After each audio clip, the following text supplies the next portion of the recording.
හරි ඝර්ෂණ බලය ගැන කතා කරපුව මේ වීඩියෝ එකේ දෙවෙනි වීඩියෝ එක.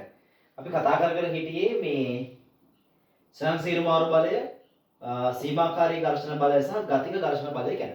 ඒකට අදාළ සමීකරණ ටිකත් අපි ඉස්සෙල්ලා වීඩියෝ එකේ අරගත්තා. දැන් මට ඔයගොල්ලන්ට තව කතාවක් කියන්න ඕනේ. මම මේක මකනවා.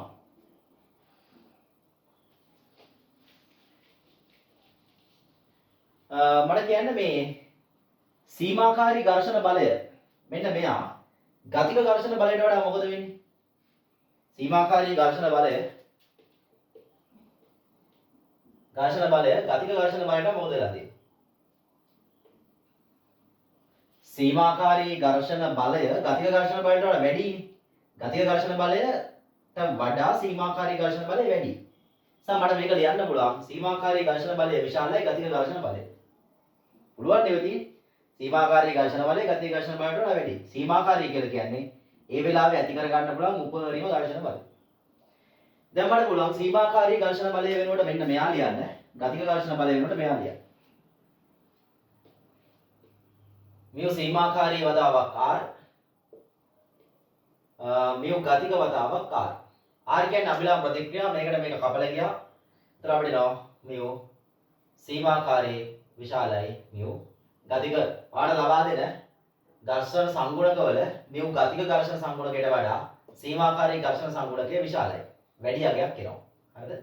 ඒක චුට්ටක් ලාවට මතක තියාගෙන ඉන්න. හරිද?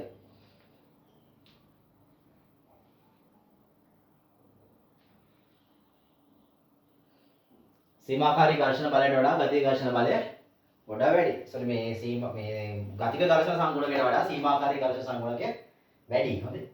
හරි. ඊට පස්සේ මේ අපිට පුළුවන් ද අපිට ප්‍රස්ථාරයක් අඳගන්න. අපි බාහිර බලයයි ඝර්ෂණ බලය ප්‍රස්ථාරගත කරමුද? බාහිර බලය ඝර්ෂණ බලය ප්‍රස්ථාරයක් කරමු.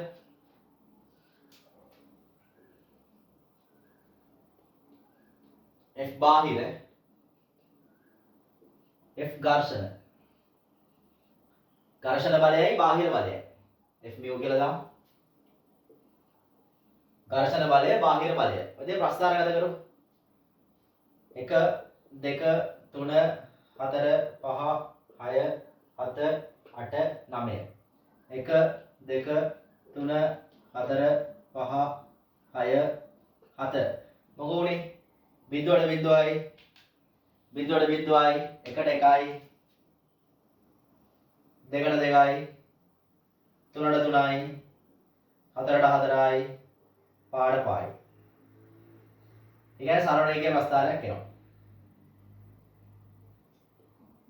ඊට පස්සේ මොකද වෙලා තියෙන්නේ? 5ට 5යි 6ට 4 හමාරයි. 6ට 4 හමාරයි. ඒ කියන්නේ මේ කියන්නේ මේ හරියින් වගේ. 7ට 4 හමාරයි 8ට 4 හමාරයි 9ට 4 හමාරයි. ඒ කියන්නේ මේ බලය සනිකව අඩු වෙලා මේන් මෙහෙම වෙලා තියෙනවා. දැන් ඝර්ෂණ බලය බාහිර බලයත් එක්ක වෙනස් වෙන ප්‍රස්ථාරය මේ වගේ එකක්. හරිද? මේ සරල රේඛීය අවස්ථාවේ තියෙන්නේ ස්වයංසීරු මාරු බලය. ඊට පස්සේ මෙතන ඇවිල්ලා උපරිම ඝර්ෂණ බලය නැත්නම් සීමාකාරී ඝර්ෂණ බලය. මෙහෙම සරල රේඛාවක් වගේ යන්නේ ගතික ඝර්ෂණ බලය. F ගතික F සීමාකාරී නැත්නම් උපරිම මේ ඇවිල්ලා ස්වයංසීරු මාරු බලය. ඕනනම් මේක ස්ථිතික ඝර්ෂණ බලය කියලා කියන්න පුළුවන්. චලිත වෙන්නේ නැහනේ. ඕන එහෙම කියන්නත් පුළුවන්.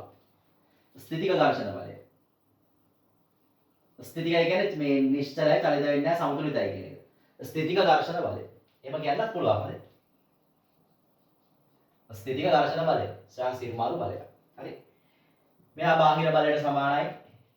බාහිර බලයට සමානයි F ස්ථිතික. මෙයාට තියෙනවා සමීකරණයක් mu r සීමාකාරී. මෙයාට තියෙනවා සමීකරණයක් mu ගතික r කියලා. පැහැදිලි. ඔය ටික අපිට මේ දත්ත ටික දෙනවා ගණන් වල. ඔච්චරයි ඉතින්. හරි. නෝට් එක ලියා ගන්න ඕන කට්ටිය මේ මම දැන් කිව්වනේ. ඒකට අදාළ පොඩි නෝට් එකක් හදාගන්න. හරිද? නෝට් එක මම වචන වලින් කියන්නේ නැහැ. මේ වීඩියෝ එක දික් කරනවා. මේ අදහස ඔළුවට ගියා නම් ඔච්චරයි. ඝර්ෂණ බලය කියලා කියන්නේ. හරි. පොඩි සමරි එකක් බලමු. අපි වස්තුවක් චලිත කරගන්න හැදුවොත් එහෙම වස්තුව චලිත වෙන්නේ නැහැ එකපාර. බලය යම් තාක් දුරකට වැඩි කරනකම් චලිත වෙන්නේ නැහැ. බලය යම් තාක් දුරකට වැඩි කරගන්නකම් චලිත වෙන්නේ නැහැ කියන්නේ අපි යොදන බලයට ඒ තියෙන ප්‍රතිරෝධී බලය හේවත් ඝර්ෂණ බලය මොනවා වෙන්න ඕනද? අමාරු වෙන්න ඕන. අපිත් එක්කම වෙනස් වෙනවා. එහෙම වෙනස් වෙලා ගිහිල්ලා එයාට වෙනස් වෙන්න පුළුවන් උපරිම ඝර්ෂණ බලය එනවා. ඒකට අපි කියව උපරිම ඝර්ෂණ බලය නැත්තම් සීමාකාරී ඝර්ෂණ බලය. කොහොමද වෙන්නේ? F සීමාකාරී සමානයි mu සීමාකාරී වදාවක් R. ඊට පස්සේ තවදුරටත් බලය වැඩි කරනකොට වස්තුව චලිත වෙනවා. ඒ වෙලාවේ ඝර්ෂණ බලය තිබ්බ ඝර්ෂණ බලයට වඩා අඩු වගේක්. ඒකට අපි කියව ගතික ඝර්ෂණ බලය.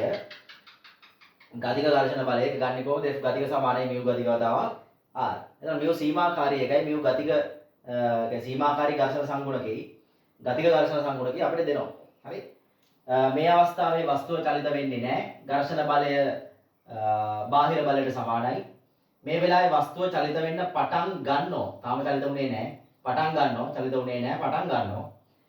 උපරිම අවස්ථාව උපරිම ඝර්ෂණ බලය සීමාකාරී ඝර්ෂණ බලය.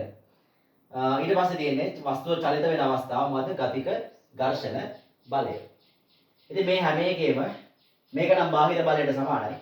මෙන්න මෙතන මේ ඉන්නේ අභිලම්බ ප්‍රතික්‍රියාව. මොනවා හරි ගැටයමක් දාලා අභිලම්බ ප්‍රතික්‍රියාව හොයා ගන්න ඕන. ඒක ඉතින් බල සමතුලිතතාව පාඩම. හරිද? හරි. ඊට පස්සේ ඉතින් ඔච්චරයි අපිට ඕන වෙන්නේ. කවුරු හරි අහුවොත් ඇයි මේ ඝර්ෂණ බලය ඇති වෙන්නේ? දැන් ඝර්ෂණය කියන එක පොඩ්ඩක් පැහැදිලි කරන් ගියා. ඇයි මේක ඇති වෙන්නේ? ඇයි වස්තුව පොළවත් එක්ක සෙට් වෙලා මේ වගේ බලයක් හදාගන්නේ? එහෙම අදහසක් එනවනේ. අපි පොඩ්ඩක් ගණන් වලට යන්න කලින් ඒකත් චුට්ටක් කතා කරගමු. හරිනම් ඒක ඉතින් මුලට තමයි පැහැදිලි කරන්න ඕන. මුලට පැහැදිලි කරාම ඒක තේරෙන්නේ නැහැ නේ. හරි. අපි දැන් මේ සීන් එකත් එක්ක දන්නවා පොළොව විසින් නැත්තම් පෘෂ්ඨය විසින් තමයි මේ වැඩේ කරන්නේ. අපි දැන් ඕනේ ඇයි මේ වැඩේ කරන්නේ කියලා හොයාගන්න. අපිට දැන් ඕන වෙන්නේ ඒක. දැන් මේකට පොඩි කතාවක් හදමුනේ. වැඩි ඉවරයි.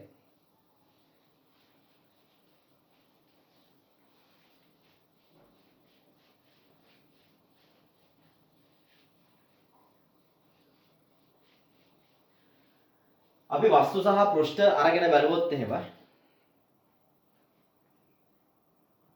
වස්තු සහ පෘෂ්ඨ අරගෙන බලුවොත් ඔය ලස්සනට සුමටව පේන්න තිබ්බට ඇත්තට මෙහෙම එකක් නැහැ.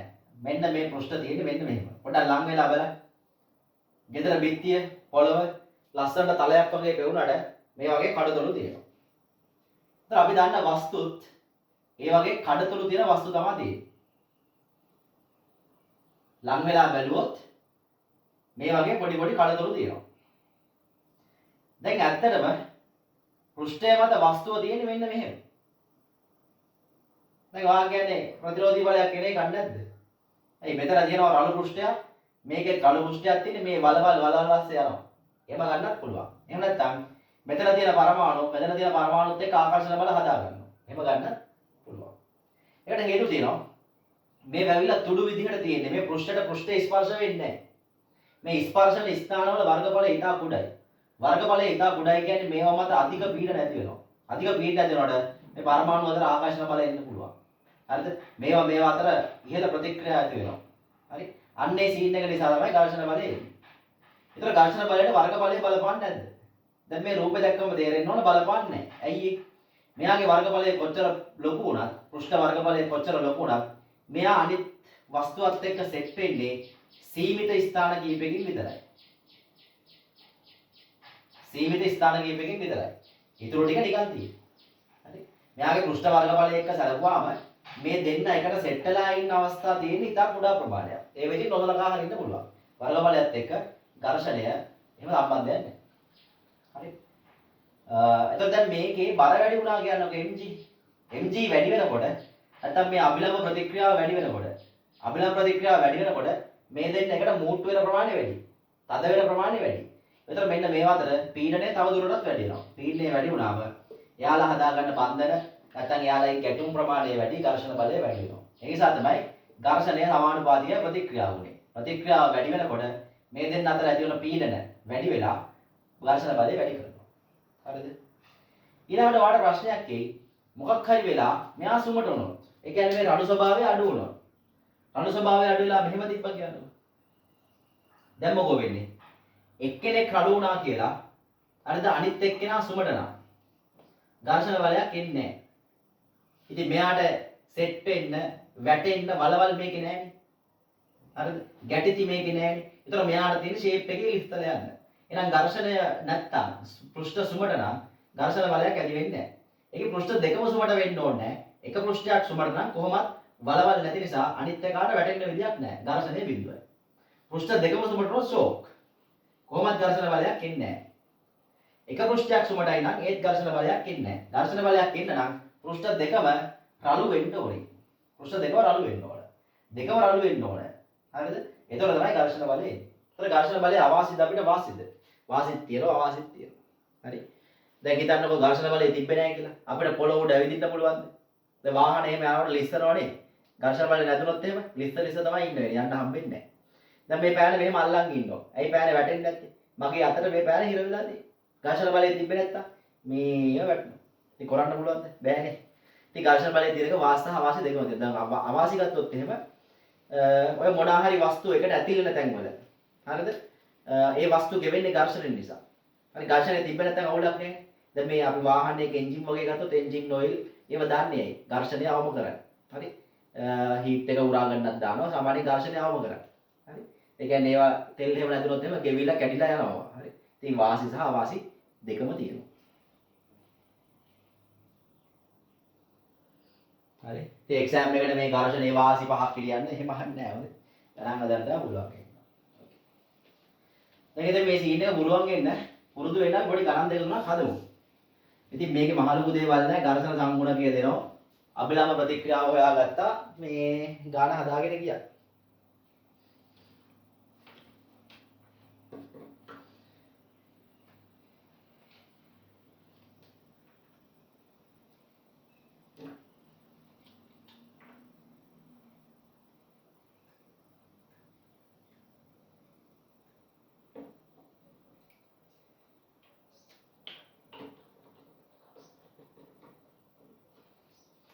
හරි අපි චූටි ගානක් බලමු.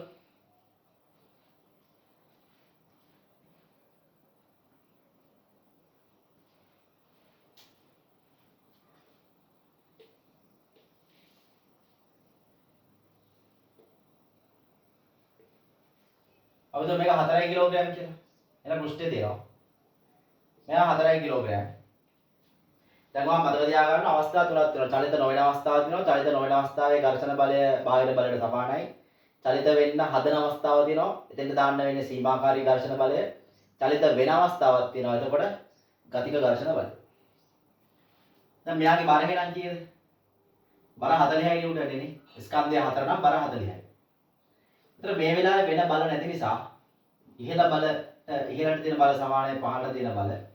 ප්‍රතික්‍රියාව සමානයි කාටද? mg ට 40යි නිව්ටන්. නිව්ටන් 40යි. දැන් මම ගන්නවා මෙහෙම. මේ පෘෂ්ඨ දෙක අතර ඝර්ෂණ සංගුණකය. සීමාකාරී ඝර්ෂණ සංගුණකය මම ගන්නවා 0.5 නිව්ටන්. සීමාකාරී ඝර්ෂණ සංගුණකය. කවුද සීමාකාරී කියන්නේ? සීමාකාරී කියන්නේ ඝර්ෂණ බලය වැඩි වෙලා ගිහිල්ලා එන්න පුළුවන් උපරිම එක. මතක් කරගන්න.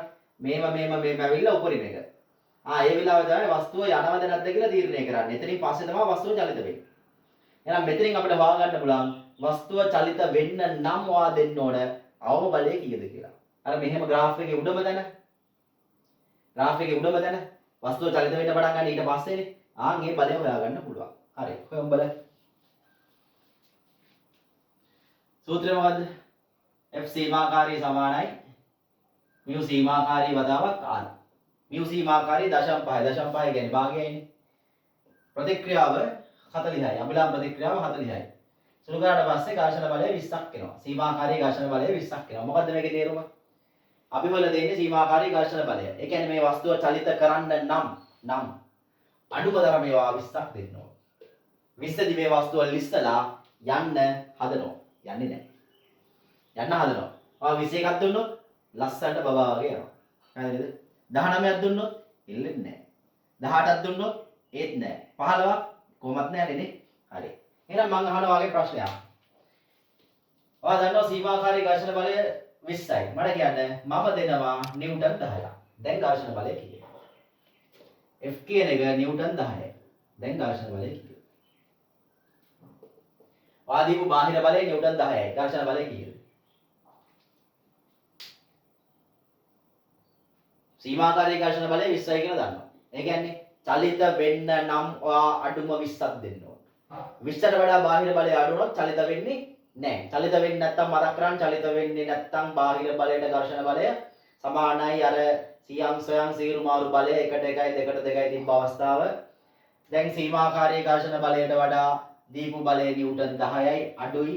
අඩුයි කියන්නේ මෙයා චලිත වෙන්නේ නැහැ. චලිත වෙන්නේ නැහැ කියන්නේ ඝර්ෂණ බලය බාහිර බලයට සමාන වෙනවා. එහෙනම් ඝර්ෂණ බලය නිව්ටන් 10යි. ඝර්ෂණ බලය නිව්ටන් 10යි. චලිත වෙන්නේ නැහැ. හරිද නේ? මම දෙනවා නිව්ටන් 15ක්. 15ක් දුන්නා කියන්නකො. දැන් මොකෝ වෙන්නේ? වාදී බලනවා මෙහෙම. සීමාකාරී ඝර්ෂණ බලය උපරිම ඝර්ෂණ බලය නිව්ටන් 20යි. චලිත වෙන්න නම් 20ක්වත් දෙන්න ඕනේ. චලිත වෙන්න නම් 20ක්වත් දෙන්න ඕනේ. දීලා තියෙන්නේ 15යි. චලිත වෙන්නේ නැහැ. චලිත වෙන්නේ නැත්තම් බාහිර බලය ඝර්ෂණ බලයට සමානයි. ඒ කියන්නේ ඝර්ෂණ බලය කීයක් වෙන්න ඕනද? 15යි නිව්ටන්. ඝර්ෂණ බලය 15යි.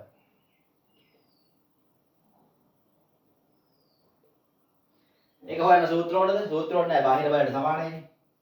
ඔයාලා දෙනවා ඝර්ෂණ බලය 20යි. සීමාකාරී එකත් 20යි දීලක් තියෙනවා 20ක් දැන් බඩු හරි යන්න තමයි හදන්නේ.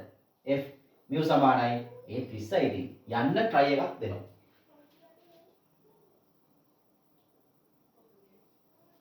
දැන් ඔයාලට කියනවා බාහිර බලය දෙනවා මම 22ක්. ඔයාගෙන් අහනවා ඝර්ෂණ බලය කීයද? දැන් ඔයා තීරණය කරනවා මෙහෙම. දීපු බාහිර බලය සීමාකාරී ඝර්ෂණ බලයට වඩා වැඩි. වැඩිනේ 22යිනේ. වැඩි නම් ඔයා තීරණය කරනවා දැන් තියෙන්නේ සීමාකාරී ඝර්ෂණ බලය නෙමෙයි. ස්වයං සීරු මාරු බලයක් නෙමෙයි. දැන් මෙයා යන ගමන් ඉන්නේ චලිත වෙනවා. ඒක නිසා දැන් තියෙනවනේ මොන බල ඝර්ෂණ බලයද? ගතික ඝර්ෂණ බලය. අපි ගතික ඝර්ෂණ බලයකුත් හොයාගමු. F ගතික සමානයි mu ගතික වතාවක් කාරණේ. අපි ගතික ඝර්ෂණ සංගුණකය දාගමු 0.4යි කියලා. ගතික ඝර්ෂණ සංගුණකය 0.4යි කියලා හිතමු. mu ගතික අපි හිතනවා එහෙම හරියද? ඉතින් මේක ඒතර 0.4යි වැඩි කිරීම 40 4ක් අතර 16 ඒ කියන්නේ 16 නිව්ටන් නේ. 16 නිව්ටන්. ගතික ඝර්ෂණ බලය 16යි. දැන් ඔයා කියනවා ඔයා සීමාකාරී ඝර්ෂණ බලයට වඩා වැඩි බලයක් දීලා තියෙන්නේ. ඒ කියන්නේ වස්තුව චලිත වෙන ගමන් තියෙන්නේ. වස්තුව චලිත වෙනවා නම් තියෙන්න ඕන ගතික ඝර්ෂණ බලය. එහෙනම් දැන් කීයද? නිව්ටන් 16. කොහොමද ඒක හොයාගත්තේ? මම ඉතින් ගතික ඝර්ෂණ සංගුණකයක් දීලා ඝර්ෂණ බලය හෙව්වා. එහෙම දෙයිද? ඕ ගණන් වල දෙනවා. හරි. ඊට පස්සේ ඔයා කියනවා මම දැන් 30ක් දෙනවා බලය. ඔයා කියනවා 30ක් කියන්නේත් ඉතින් සීමාකාරයකට වඩා වැඩි. චලිත වෙන සීන් එකේ ඉන්නේ. චලිත වෙනවා නම් බාහිර බලය කීයක් වුණත් ඝර්ෂණ බලය 16ම තමයි. ගතික ඝර්ෂණ බලය තියෙන. ඒක වෙනසක් වෙනවද? නැහැ. ඒක වෙනසක් වෙන්නේ. පැහැදිලිද?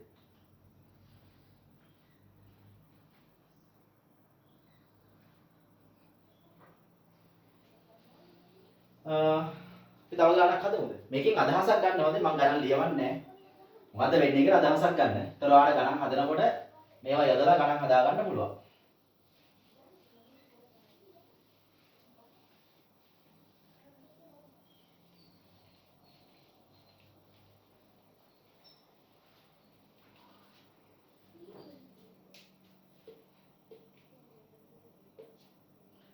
ඔයාලට කියනවා mu සීමාකාරී 0.5 කියලා හිතමු. mu ගතික අපි දාමු 3න් 1යි කියලා හිතමු. මෙයාගේ බර කිලෝ 6යි කියලා හිතමු. ස්කන්ධය කිලෝ 6යි. මෙයා පෘෂ්ඨයක් මත තියෙනවා. ඔයා මේකේ බර ලකුණු කරගන්නවා 60යි නිව්ටන්. අභිලම්බ ප්‍රතික්‍රියාව R. වස්තුවේ මෙහෙම චලිතයක් නැහැ සමතුලිතයි. ඉහළට බල සමානයි පහළට බල R සමානයි 60යි නිව්ටන්. දැන් මේක තොරණ වලට අනම්මන සම්බන්ධ කරන්න පුළුවන්. එහෙම එකක් කරන්න හදන්න. දැන් අපිට පුළුවන් සීමාකාරී ඝර්ෂණ බලයයි ගතික ඝර්ෂණ බලයයි හොයාගන්න. සීමාකාරී ඝර්ෂණ බලය සමානයි mu සීමාකාරී වතාවක් R.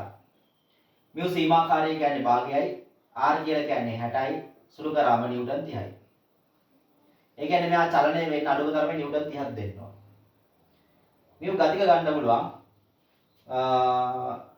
F ගතික ගන්න පුළුවන් mu ගතික වතාවක් R. mu ගතික කියන්නේ 3න් 1යි. R කියන්නේ 60යි.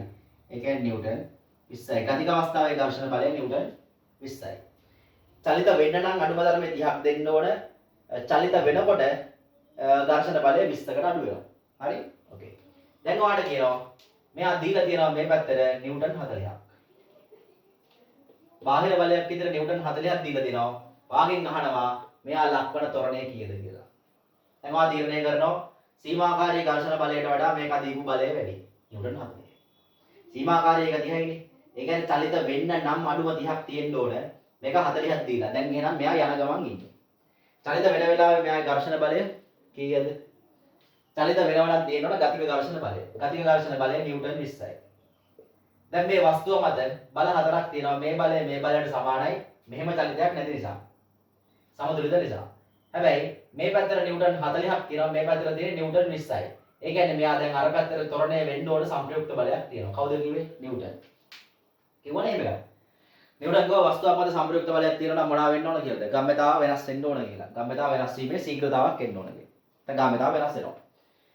නේ? ගම්‍යතාව වෙනස් වීමේ ශීඝ්‍රතාවය ඒ තියෙන සංප්‍රයුක්ත බලයට සමානයි. ඒ කියන්නේ ත්වරණය වෙනවා කියලා ලෝක කියලා තියෙන්නේ. එහෙනම් සංප්‍රයුක්ත බලයක් තියෙනවා නම් ත්වරණය වීමක් වෙන්න උත්සාහ කරන්න ඕන. දැන් ඉතින් සංප්‍රයුක්ත බලයක් තියෙනවා. මෙහෙට 40යි මෙහෙට 20යි. සංප්‍රයුක්ත බලය කොහටද? අර පැත්තට 20යි. ඒක සමානයි F සමානයි ma කියලා අපිට ත්වරණය හොයන්න පුළුවන්. දැන් බලන්න. වස්තුවට F සමානයි ma. දිශාවක් තෝරගන්න. ඒ අදාළ දිශාවට තියෙන බල ධන ලෙස සලකනවා. නැත්නම් අදාළ දිශාවට තියෙනේව ධන ඊට ප්‍රතිවිරුද්ධව තියෙනේව ඍණ. මේ පැත්තට එන්න ඕන සංප්‍රයුක්ත බලය. ඒ වුණාට අපිට තියෙන්නේ බල. එහෙනම් තියෙන බලවල සංප්‍රයුක්තය හදලා දාන්න ඕන. නැත්නම් අපි සලකව පැත්තට තියෙනේව ධන ප්‍රතිවිරුද්ධව තියෙනේව ඍණ කියලා හදන්න පුළුවන්. අපි සමීකරණේ අරහෙටනේ සලකුවේ. එහෙනම් එහෙට තියෙන බල ධන කියලා ලියනවා. එහෙට කවුද ඉන්නේ? 40 ධන. ප්‍රතිවිරුද්ධව කවුද ඉන්නේ? 40 එච්චරයි තියෙන්නේ. ප්‍රතිවිරුද්ධව 20 ඉන්නවා. එයා ඉන්නේ අපි සලකුව පැත්තට නෙමෙයි. ඒක නිසා කීයද? ඍණ 20යි. ස්කන්ධය කීයද? ස්කන්ධය දෛශිකයක් නෙමෙයි. ඒක නිසා දිශාවක් ඕන වෙන්නේ නැහැ. ත්වරණය අපි දාලා තියෙන්නේ අර පැත්තට A කියලා. අපි සලකුව පැත්තට ඒ නිසා ධන A. එතන මේ සුළු නාම 20යි නිව්ටන් සමානයි 6 kg වතාවක් A. A කියලා කියන්නේ 20 බෙදීම 6යි ms ඍණ දෙකයි. ඔන්න වස්තුව ලක්වන ත්වරණය 20 බෙදීම 6යි ms ඍණ දෙක.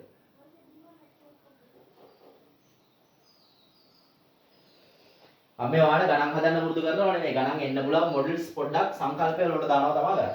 ඒක තමයි කරන්නේ. හරිද? ගණන් ටික පිළිවෙලට දීලා හැබැයි මේ හැම ගානකම මොන හරි ඉගෙන ගන්න දෙයක් ඔයාලට තියෙනවා. දැන් මේකෙන් කියන්නේ මේ ඝර්ෂණ බලය තීරණය කළා මේකද කියලා තීරණය කළා ඒක වෙන යෙදීමකට පාවිච්චි කරන විදිහ. වෙන යෙදීමකට පාවිච්චි කරන විදිහ.